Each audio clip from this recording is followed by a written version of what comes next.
কাছে নিয়ে এলেন? ওনারে চিনস না তুই? উনি অনেক বড় তান্ত্রিক, এই দেশে ওনার লক্ষ লক্ষ মুরিদ। উনি নতুন একটা বই লিখছে, বইয়ের নাম শয়তান ধরার গর্জন। যেই বই পইরা নতুন কইরা লাখ লাখ মানুষ তান্ত্রিক হইতাছে। কিন্তু লালু ভাই, আশেপাশে তো কোনো তান্ত্রিক বা মুরিদ দেখতেছি না। আরে ওগুলা তো সব ফেসবুক আর টিকটকে। বাবা, সঞ্জনা নামের এক আত্মারে আমার ধরতে হইব বাবা, আপনি আমার সফল হওয়ার একটা উপায় দেন। যদি সফল হতে চাও তাহলে আমার লেখা এই বইটি নাও, শয়তান ধরার গর্জন। এই বইটি নেওয়ার সাথে সাথেই তোমার জীবনে থাকবে না কোনো অর্জন। আমি কথা দিয়ে কথা রেখেছি, শয়তান আসেনি তো ফিরে। আমি শয়তান তাড়ানো গল্প লিখেছি আমার সারাটি জীবন ধরে। আমি অন্ধকারে মোমবাতি জ্বালিয়েছি, তবুও পাইনি ভূতের খোঁজ। আমি ভূতের অপেক্ষায় ছিলাম, ভূত নিজেই হয়েছিল নিখোঁজ।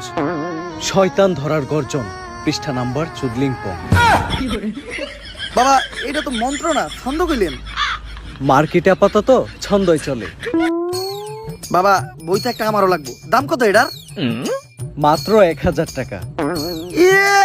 1000 টাকা দিয়ে আর কিনুম? 1000 টাকা হাতে নিয়ে ভূতের ডাক দিলে ভূত নিজেই চাল চলে আয় পড়বো।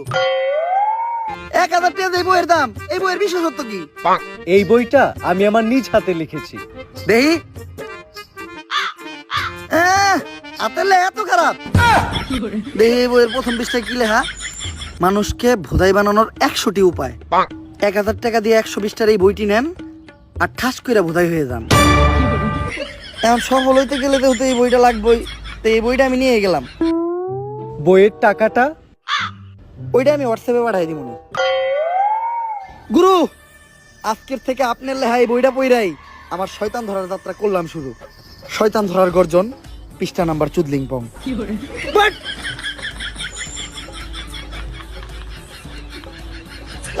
আত্মা ডাকার জন্য প্রথমে ময়দা দিয়া গোল করে একটা দাগ দিতে হইব, তারপর এক জন্ডে দাগের বাইরে বাই করতে হইব, কারণ শুধুমাত্র সেই আত্মাটা দেখতে পাইব। তুই দাগের বাইরে দিয়ে দাঁড়া, আত্মাটা খালি তুই দেখতে পাবি, দেখা মাত্রই আমার সিগন্যাল দিবি। ঠিক আছে ভাই। কনে আহত ওদিক যা কানা। তারপর মোম জ্বালা আর পড়তে হইব, আত্মা ডাকার এই মোমবাতি জ্বালাতে পেরেছে কয়জন? বেশিরভাগই তো চালাতে গিয়ে নিভিয়ে ফেলার গর্জন। পারবো না আমি ভালো করেই জানি, তবে দুঃস্বপ্ন আমার একটাই, সঞ্জনা নামের সেই আত্মাকে 5 টাকার মোমবাতি জ্বালিয়ে ডাকতে চাই।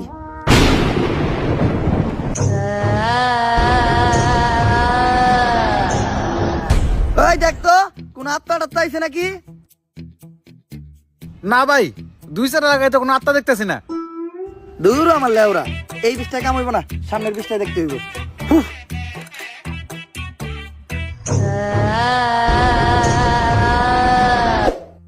অশুভ আত্মা ডাকতে গেলে একটা লাশ লাগবে, তাও আবার মাথা ছেঁচা। এখন মাথা ছেঁচা লাশ কই পাই? লাশ তো মর্গে পাওয়া যাইবো, কিন্তু একটা লাশের তো অনেক দাম, মিনিমাম 70-80 হাজার টাকা। 70-80 হাজার টাকা তো জিন্দা মানুষেরই দাম নাই। বাদ দে, লাশ লাগবো না। কিন্তু লাশ ছাড়া আবার আত্মা ডাক মুইবা কেমনে?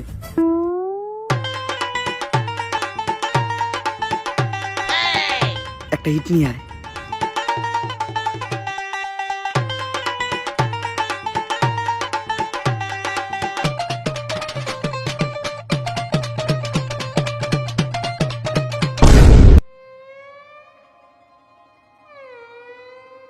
কপাল ভালো আমি কানা আসলাম না, নাহলে আপনি আজকে আমার লগে এই কামটা করতেন। আরে না, তোর লগে এই কাম করতাম না। আমার ভিতরে একটা মানবতা আছে না? কেমন মানবতা আছে ওটা তো দেখতে পারলাম। তারপর তোমার ডাইন হাত শক্ত কইরা লাশের মাথার উপর রাখবা, এই কথা চিন্তাও করো না। কি করলেন ভাই এটা? যদি এটা কইরাও ফেলো, তাইলে মাথার উপর থেকে হাতটা সরাইয়া হাতটা লাশের বুকের উপর রাখবা, এইটাও করা যাইব না।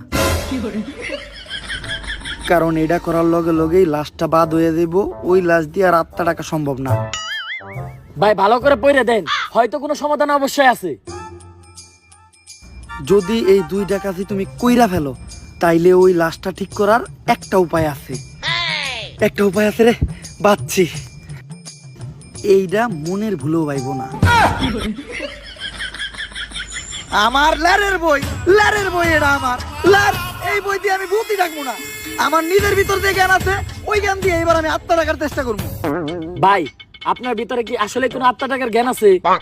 হন, আমার ভিতর যখন থেকে আত্মা টাকার জ্ঞান আছে তখন থেকে তোর পাখিও খারায় না।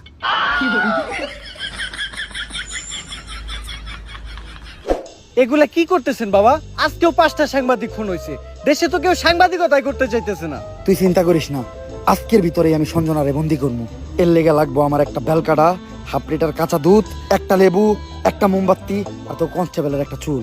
তোরে যে চুল ডানতে কইছিলাম, চুল ডানছস? হ বাবা, এই যে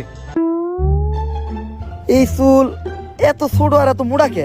এরকম চুল তো আগে দেখি নাই। কোনকার চুল এটা? কনকার চুল বাবা, ওইটা তো জানি না, পাইছে ওই কনস্টেবলের আন্ডারপ্যান্ট থেকে। চলবো, কালকের ভিতরই সঞ্জনা আমার হাতের মুঠোয়। করতাছি ষড়যন্ত্র, জানি না কোনো মন্ত্র। পাশের বাড়ির কাকার নাম জালাল, হ্যাঁ খায় সুদ। আধা ঘন্টা ধরে আমরা আটকায়া বয়ে রইছি আমাকে মুত। সঞ্জনা তুই হ্যাঁ খাইয়া যাই 250 গ্রাম কাঁচা দুধ। ভাই দুধ আনলেন আধা কেজি, দিলেন মাত্র 250 গ্রাম, বাকি 250 গ্রাম তো আছে, এটা আমি খাই না। এই দুধ যদি কেউ খায় তাহলে অনর্থক এটা দেবো, এটা আমারে দে।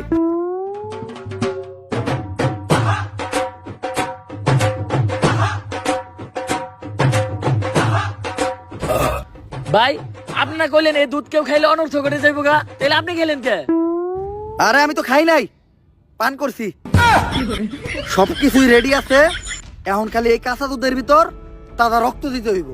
দে তোর 8টা দে, 8 টাকাইটা কয়েক ফোঁটা রক্ত দুধের ভিতর ফালাই। আমি দিমু কে? আপনার ভালো লাগলে আপনি দেন। আরে রক্ত তো আমি দিতাম, কিন্তু আমার রক্তের গ্রুপের লগে সঞ্জয়ের রক্তের গ্রুপ মিলে না। রক্ত লাগবো এ পজিটিভ, আমার রক্তের গ্রুপ হইলো এবি পজিটিভ, এর লেগে তোরই দেওয়া লাগবে। কিন্তু ভাই আমার রক্ত তো এ পজিটিভ না, আমার রক্ত ও পজিটিভ। ও পজিটিভ? আমি তো বুঝলাই গেছিলাম ও পজিটিভ রক্তই তো লাগবো।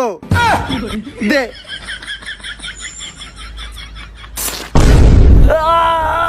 ভাই আপনারা কেন এরকম আদারের মধ্যে আপনি কই থেকে পাইছেন? আরে এই বুদ্ধি আমার নিজের মাথার থেকে আইছে, এই ধরনের বুদ্ধি আমার মাথায় ভরপুর। আমার লগে ভন্ডামি করেন না, সত্য করে কোন আপনি। ইউটিউবের থেকে দেখছি, সব কাজই সম্পূর্ণ। এখন আমি সঞ্জনার এড়াইকা লেবুর ভিতর আর আত্মাটারে বন্দি করবো। যন্তর মন্তর সব কাপজাপ বন্ধ কর, ঝামেলা সব বাদ দিয়ে এই লেবুর ভিতর আইয়া বান কর। যদি এটা না করস সঞ্জনা তোর নানিরে খালি কর।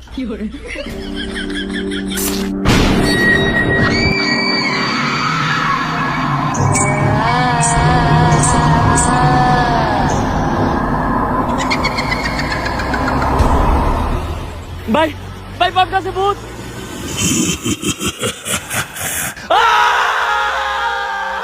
ভয় পাইস না, ততক্ষণ পর্যন্ত আমরা এই সার্কেলের ভিতর আছি আর এই মোম জ্বলতেছে, ততক্ষণ পর্যন্ত সঞ্জনা আমাকে কিছু করতে পারবো না।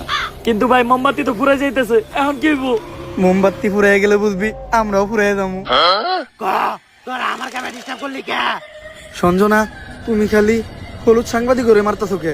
মিডিয়া হলো এদেশে সব থেকে বড় শক্তি, কিন্তু হলুদ সাংবাদিকেরা মিডিয়ার একটা মজা বানায় রাখছে। এদেশে ছোট ছোট বাচ্চারা ধর্ষণ হয়, খুন হয়, এগুলা নিয়ে কোনো নিউজ হয় না। কিন্তু পাকিস্তান থেকে কোন নায়িকা বাংলাদেশে ভাত মারলো, পরিমাণে কি ড্রেস পরলো, কে ভাত বেচলো, কে কেক বেচলো, এগুলা নিয়ে হাজার হাজার নিউজ হয়। আর আমি যখন ধর্ষণ হই, এটা নিয়েও কোনো নিউজ হয় নাই। শেষ পর্যন্ত আমার মরতে হইলো। তাই এদেশে হলুদ সাংবাদিক একটার বাচ্চা দিব না, সব করে মেরে ফেলামু। আর আমার যে বাধা দিব তা করে মেরে ফেলামু। তোমার জায়গায় তুমি ঠিক আছো, কিন্তু সবাই রে মারা কোনো সমাধান না।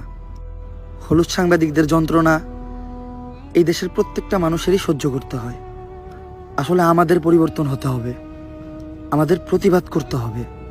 আমরাই পারি এই দেশ থেকে হলুদ সাংবাদিক নিরাময় করতে, কিন্তু আমি থাকতে তোমাকে আর একটাও জান নিতে দিব না। পারলে টাকা। ভাই এটা কি কইলেন? এখন আমাকে কি হইব? আরে তুই চিন্তা করস কে? যতক্ষণ পর্যন্ত এই মোম জ্বলতেছে ততক্ষণ পর্যন্ত সঞ্জনা আমাকে কিছু করতে পারবো না। আচ্ছা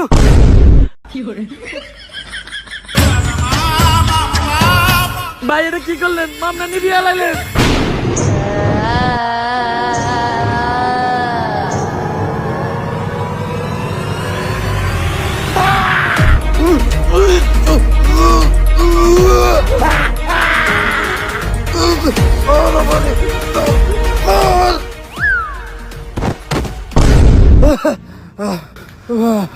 পুতুলটা পড়ার লগে লগে সঞ্জনা উপরে গেল, তার মানে কি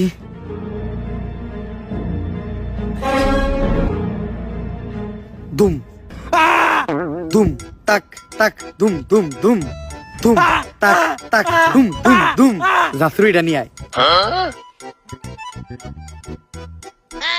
না না না না, এটা করিস না। লেবুর ভিতরে ঢুকবি নাকি কইরা দিমু চুদলিং পং? আমি এনে ঢুকতেছি, কিন্তু মনে রাখিস আমি ফিরবো, আমি আবার ফিরবো।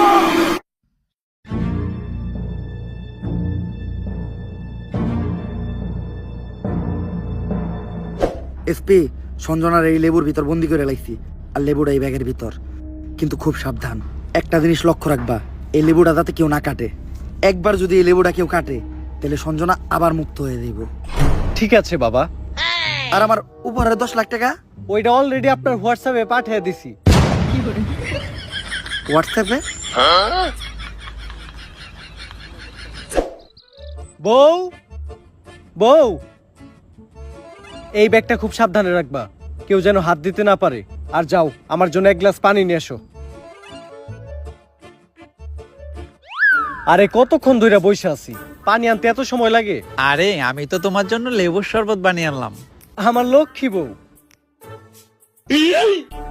শরবতটা তো অনেক মজা হয়েছে। লেবুর শরবত যে বানাইলা, ঘরে তো লেবু আসিল না, লেবু পাইলা কই?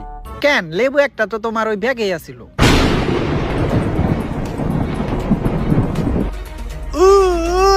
কি গো, কি হলো তোমার? এমন করতেছো কেন তুমি?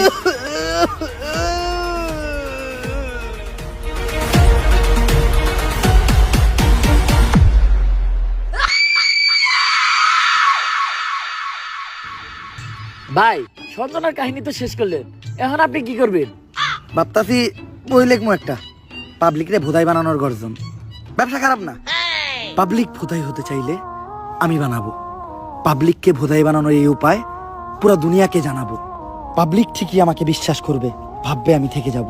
কিন্তু না, তাদের পুং মারা শেষ হয়ে গেলে ঠিকই আমি পালাবো। পাবলিককে ভোদাই বানানোর গর্জন, পৃষ্ঠা নাম্বার 14 পং।